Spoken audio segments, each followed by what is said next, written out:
नमस्कार, मैं हूं आपके साथ नम्रता। आपने देश दुनिया के कई अवार्ड्स के बारे में सुना होगा, देखा होगा।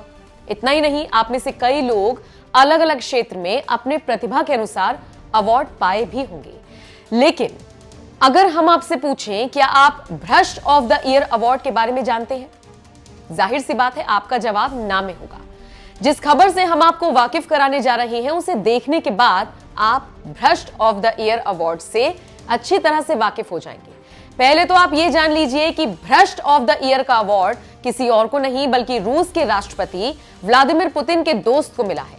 और ये दोस्त भी कोई छोटा मोटा इंसान नहीं बल्कि एक देश के राष्ट्रपति हैं। दरअसल बेलारूस के राष्ट्रपति अलेक्जेंडर लुकाशेंको को भ्रष्ट ऑफ द ईयर अवार्ड से नवाजा गया। आपको यहां बता दें कि बेलारूस के राष्ट्रपति अलेक्जेंडर की पहचान एक क्रूर और अंतिम तानाशाह के रूप में की जाती है और उनको यह अवार्ड भ्रष्टाचार रिपोर्टिंग परियोजना यानी कि OCCRP ने दिया है। इस संस्था को लोग अंग्रेजी में Organized Crime and Corruption Reporting Project के नाम से भी जानते हैं। इस संगठन ने बेलारूस के राष्ट्रपति अलेक्जेंडर को साल 2021 का पर्सन ऑफ द ईयर नामित किया। सोमवार यानी कि 27 दिसंबर को Organized Crime and Corruption Reporting Project की तरफ से एक घोषणा की गई, जिसमें कहा गया 6 जजों के पैनल को 1167 नामांकित व्यक्तियों के नामों में से लुकाशेंको का चयन करने में कोई परेशानी नहीं हुई। बताया जा रहा है कि बेलारूस में पिछले एक दशक में पहली बार इस निर्णय को सर्वसम्मति से लिया गया। पैनल के एक सदस्य ने बताया, इस साल का प्रमुख विषय भ्रष्टाचार था, लेकिन लुकाशेंको इस भीड़ में भी अलग खड़े दिखाई दिए। लुकाशेंको 1994 से बेलारूस के राष्ट्रपति के रूप में सत्ता में है। 2012 में अपने इंटरव्यू के दौरान उन्होंने कहा था कि वो यूरोप में अंतिम और एकमात्र तानाशाह है। यूरोपीय संघ की ओर से बेलारूस पर कड़े प्रतिबंध लगाने के बाद लुकाशेंको को देश और विदेशों में गहन जांच का सामना करना पड़ा था।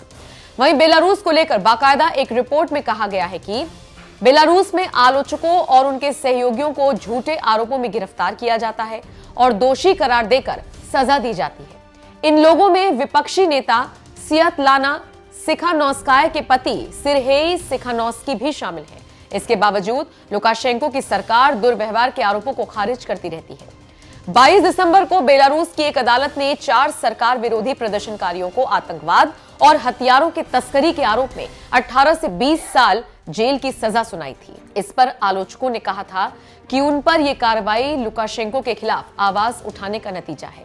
खैर, इस साल OCCRP के पर्सन ऑफ द ईयर की रेस में और भी कई नाम शामिल थे, जिसमें अफगान राष्ट्रपति मोहम्मद अशरफ गनी का नाम भी शामिल था।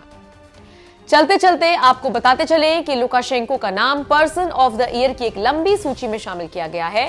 पिछले साल इस खिताब को ब्राजील के राष्ट्रपति जायर बोल्सोनारो, 2014 में रूसी राष्ट्रपति व्लादिमीर पुतिन और 2017 में फिलीपींस के राष्ट्रपति रोड्रिगो दुर्तेते को मिल चुका है।